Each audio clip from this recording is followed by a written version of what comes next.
All right, welcome back. Last time we talked about uh, common tools for making measurements, common kinds of measurements or masses and standard units for volumes. We have one more here for mass of things. A football player weighs about 100 kilograms, but about 220 pounds. So that's always hard for us to remember what's larger, a kilogram or a pound. Um, if he weighs 220 pounds and 100 kilograms, what does that mean has more mass? A pound or a kilogram? Kilogram. Yeah, that's good. A kilogram has more mass. Very good. So we also talked about how 1 cubic centimeter, which is this box here, right? 1 centimeter by 1 centimeter by 1 centimeter is equal to 1 milliliter of water or whatever, 1 milliliter. And 1 milliliter of water, it has the mass of 1 gram. So it's very nice how these three things go together. Centimeter is the length, but if you cube it, you get a milliliter.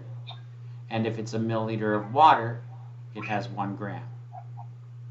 Now, different things have different masses or different densities. So if it's a milliliter of something like lead, I don't know if you've ever picked up a lead weight from the ocean beach or something like that, but that's really heavy. Even though it might be small, it's pretty heavy for its size. And so not everything has this relationship of having 1 gram for every 1 milliliter, but water does. Okay. Now, let's talk about the uncomfortable subject of temperatures. Temperatures.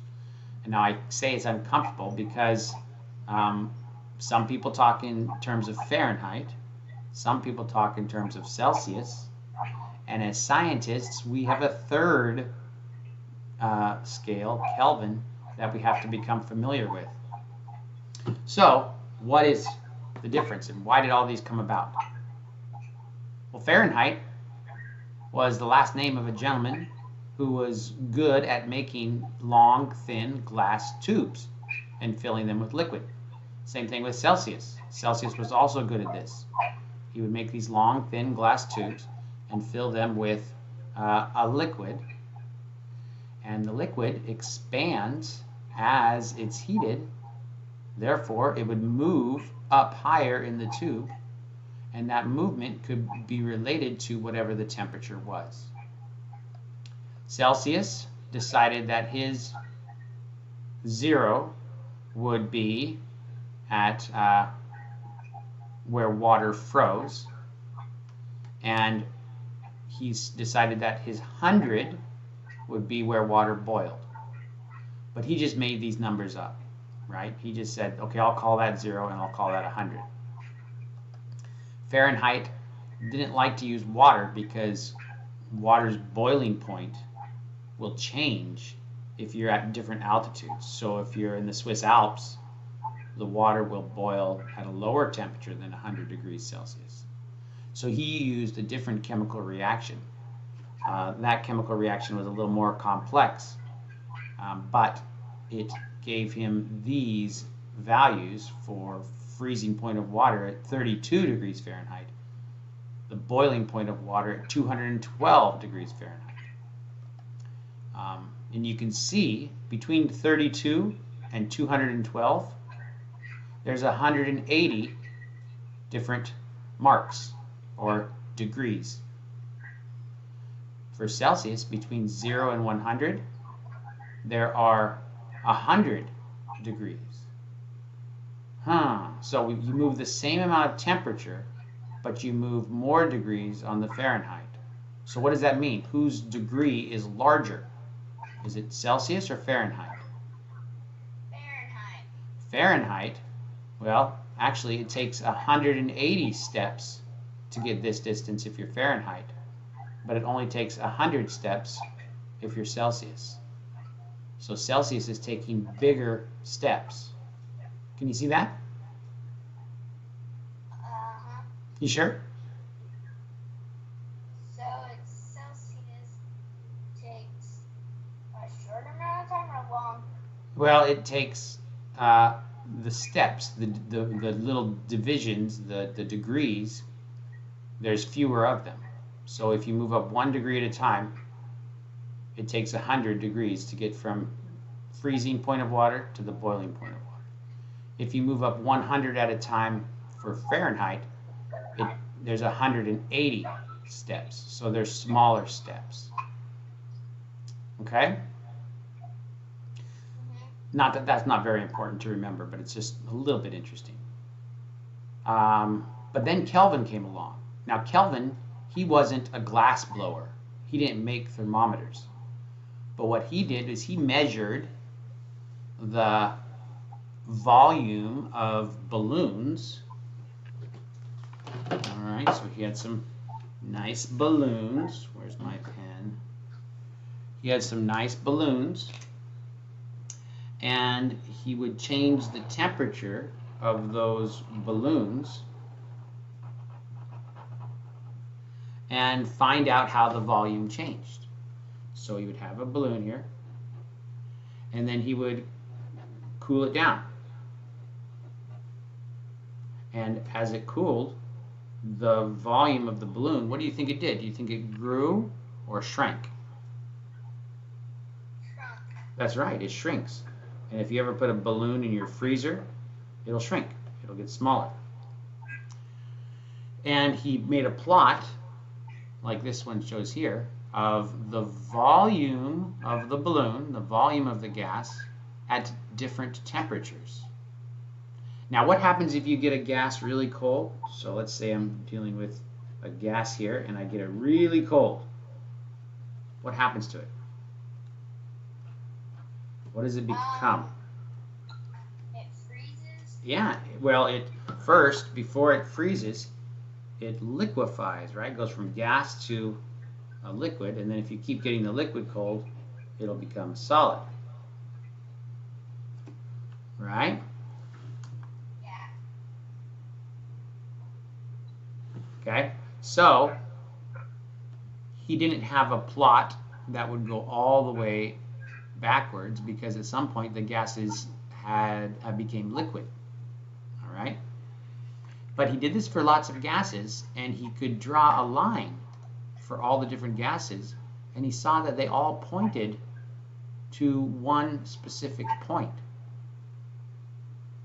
Now, for a long time, people had thought that temperature was some sort of fire or energy that was going on, whereas temperature, like when you touch the surface of your desk and it feels a little cold, what that means is the molecules or the units in that system, if they're colder, they're just moving slower.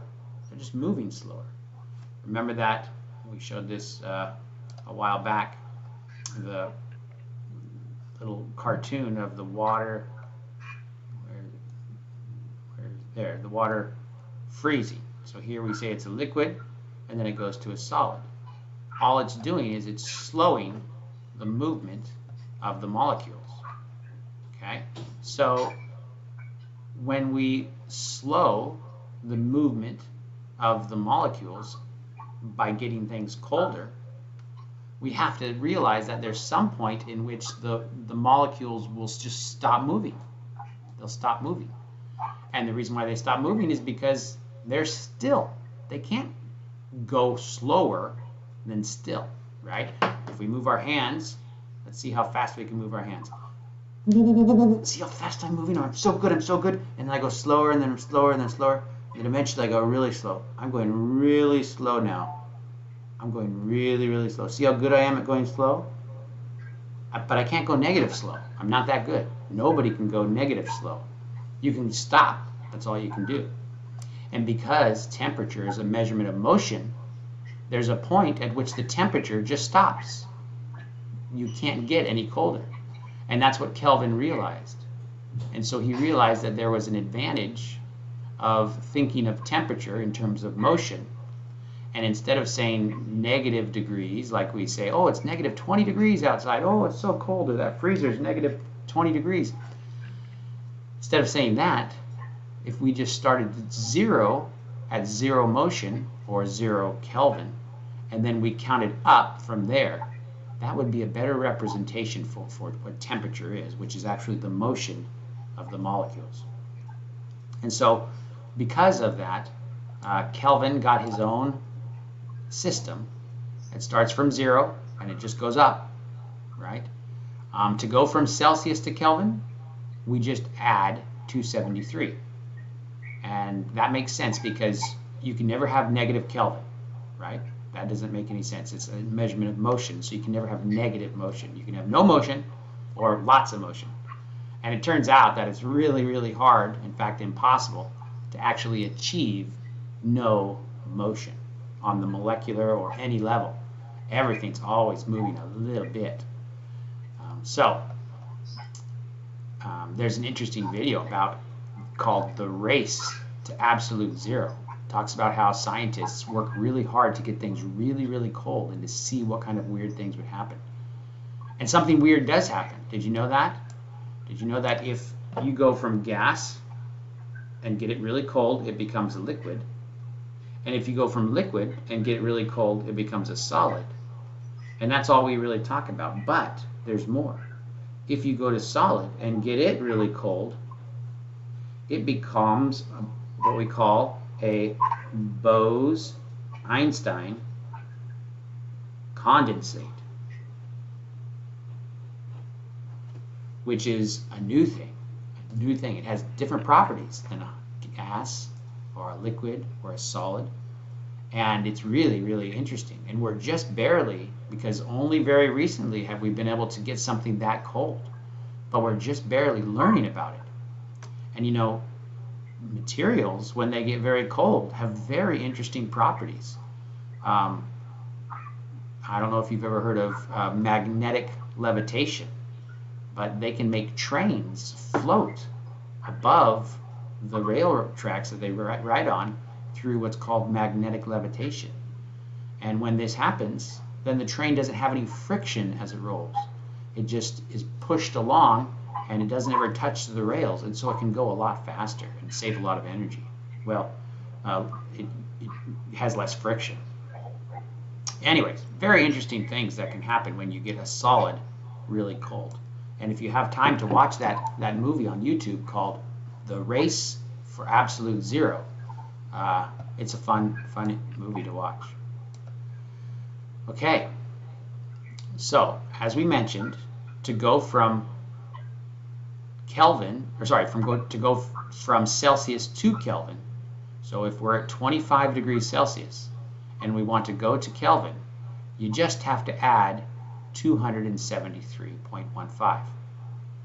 So if I'm at 25 degrees Celsius, what is that in terms of Kelvin? Do you have any ideas?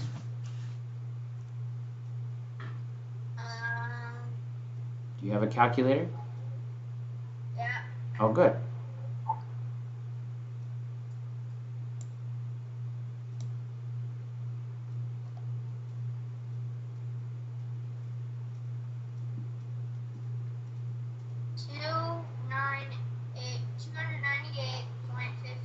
Very good. 298 Kelvin.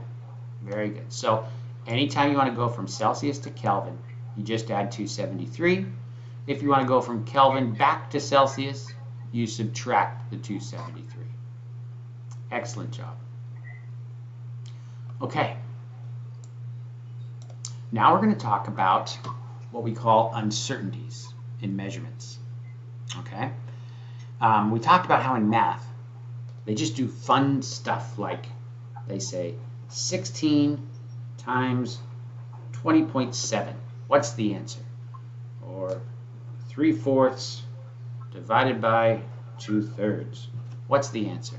Which are fine questions, wonderful questions. However, nobody ever really asks 3/4 of what? Are you talking about a pie? Are you talking about the people on the earth? What are you talking about? Because there's no units. Right? If I say How many people were at the party last night? How many people were at the party last night? Oh, it was a big, big party. There was a lot of people there. I'm not exactly sure. We tried to count. We think there was 105,672. Wow. How did you count that many people? Well, that's the average. That's the average. Some people said there was 107,000. Some people said there was 103,000. But this is the average. Well, if you say there was 105,672, that's different than saying, well, some people counted and there was 104,000, and some people counted and there's 107,000, right? So the average isn't always a good representation of the number. And so you can't really present that there was that many people at the party, because really there was somewhere between 104, 103, and 107,000, right? Somewhere in there. And so you can't say that that's how many people were actually there. You just know it was somewhere around 104, 105, 106, or 107. And so scientifically, we need a way to show people that number. So what we do is we say the 105, and then we leave the rest of the numbers as zeros. And we just say there was 105,000. And so what that tells us scientifically is that we knew this number, but this number, the last significant number, is our estimate. And so when somebody says, wait a second, there wasn't 105,000 people, there was about 106. You say, oh, I know, that last one was an estimate, that's all right. But what that does scientifically is it allows us to know where the estimate is. And we still keep that estimate. It's okay to have an estimate. But it tells us two things. It tells us where the estimate was, and it also tells us how precise, or how the ability, the sensitivity of our measuring method. Okay? So, why is there uncertainties in measuring numbers? Well, sometimes there's lots of people or lots of things, a high number to measure. Sometimes the tools themselves just can't measure them very precisely. Okay? Sometimes the method, maybe the tool is good, but the method is difficult. So it's hard to see, the things are far away, or it's hard to tell exactly what the number is. So we have lots of reasons that we might have what we call errors or uncertainties in our measurement. All right? And we have a couple of words to help us think about how effective a measurement is. And the two words are accurate and precise. Accurate and precise. If we're accurate, then that means the average is close to the right value, or the average is collecting around the correct value. But that doesn't always mean that it's very helpful. Like we said, this average might have been the correct value, but we really don't know. It is the average after all. 5, 10 people took count, and this is what their average was. But it doesn't mean it's necessarily a good method for measuring that value. It's like me. Did you know I'm a really good golfer? On average, I always hit the golf ball in the hole. Did you know that? Are you there?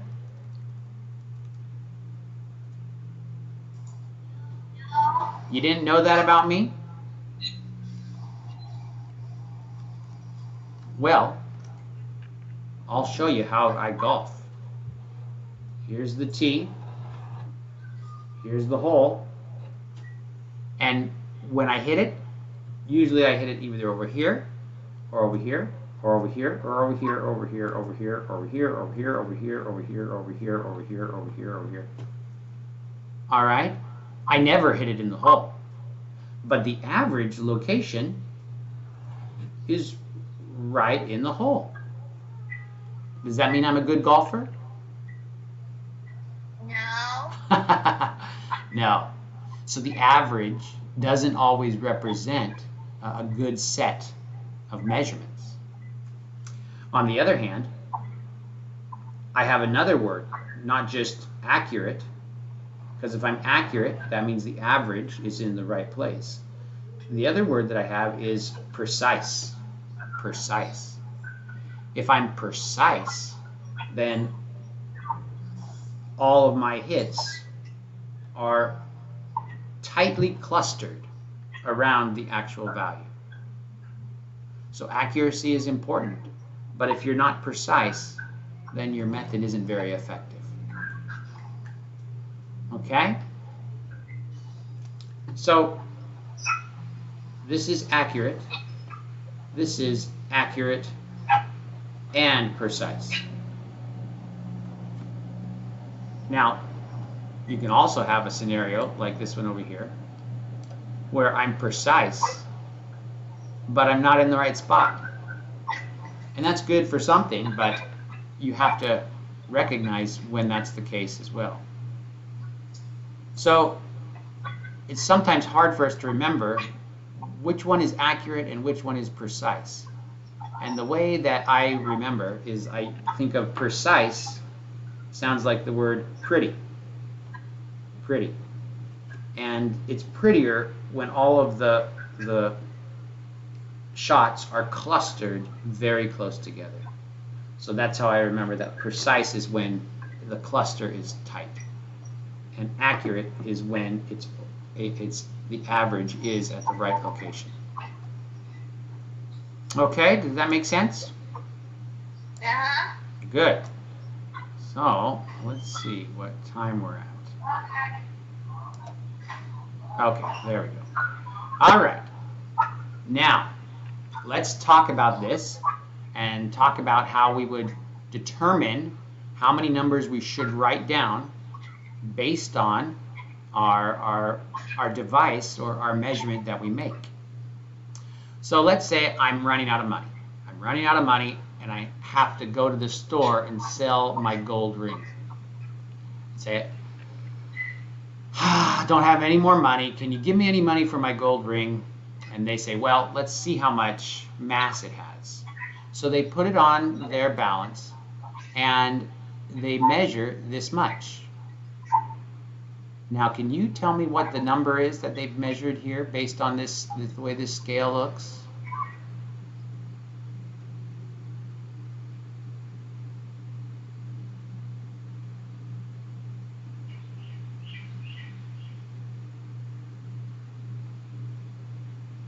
How much is each one of these graduates? There's 10. There's 10. So this is 20 and this is 30. So it must be 21, 22, 23, right? Yeah. So how high? What? 21.30. Okay, 21 point something, right? Like you said, probably around 3. So 21.3. And is the 2 an estimate? Or do we know it's definitely 20s? We know it's definitely 20. Do we know it's definitely 21? Yes. Yes. But that one is our estimate, isn't it? Mm-hmm. So that's the one, that's the last one we list. We don't put another one and say, I think it's 2132 or 2132 or 32.1. These we can't tell at all. This is the estimate. So that has to be the last value that we can list. So it gives us what we say is 3, 1, 2, 3, 3 significant digits. 3 significant digits. So if they said, oh, we'll pay you for 21 grams of gold. And I say, oh, I can see it's more than 21. And they say, well, we don't know how much more it is, though. I say, well, I'm going to go somewhere else. I'm going to go somewhere else that has a better balance, a better way of measuring. So I go somewhere else, and this is what that other place shows me. Okay? What is this number? What number can we write down for this information from this measurement?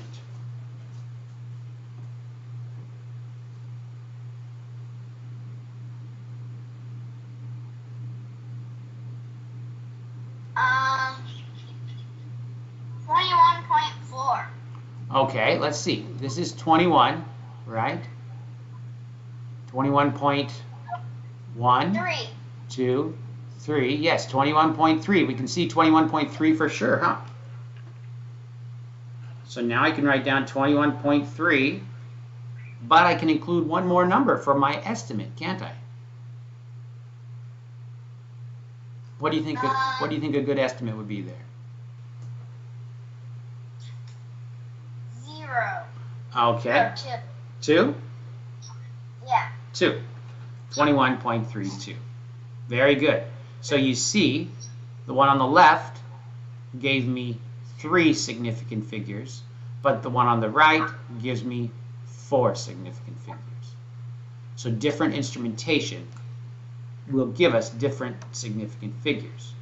And we have to only write down the first estimate. We don't include multiple numbers past that. Okay. Now some numbers, like eggs, if I have a dozen eggs, that's 12, right? Or if I say how many feet are in, or how many inches are in a feet. Do you know how many inches there are in a feet? 12. That's right, there's 12 inches in 1 foot. Is that 12.001 or 11.099? No, it's 12. It's exactly 12. So for exact numbers like that, and that's usually when we're dealing with conversions, there isn't a limit to the number of significant figures. It can be as many as we want it to be.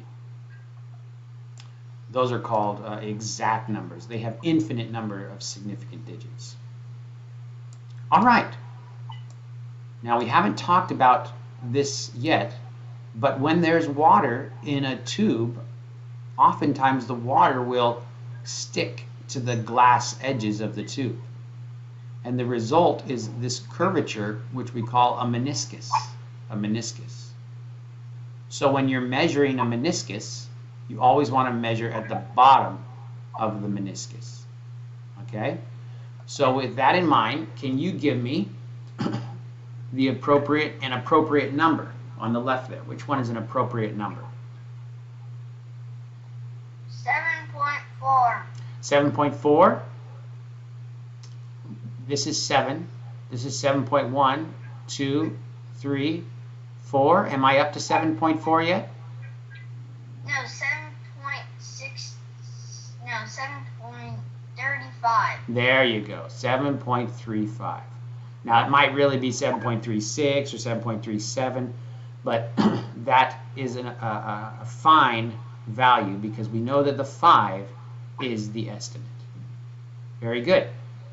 Now in this kind of measurement device here that we have, it's like we have a tube called a graduated cylinder. We showed those last time,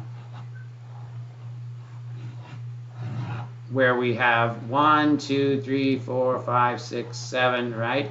And we're filling up water in here, and we're finding out how much water we have, right? And we measure it.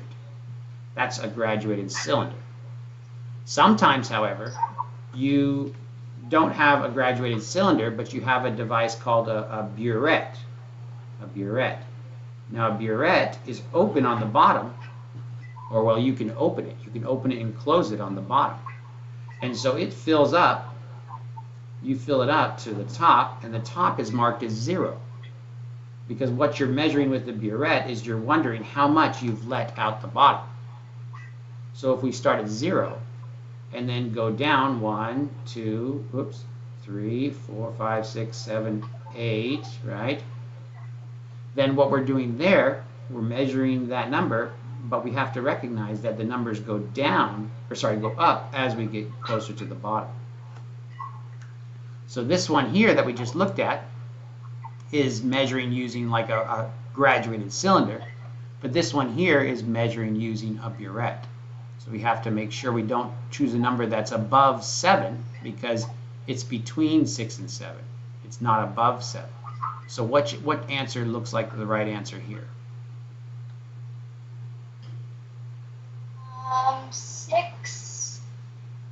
6.62. Very good, 6.62. And which number is our estimate? 2. 2. And how many significant figures do I have? 3. 3 significant figures. Fabulous job. Very good. So we're seeing how the tool helps us know how many significant figures we can get from a given measurement. Good job.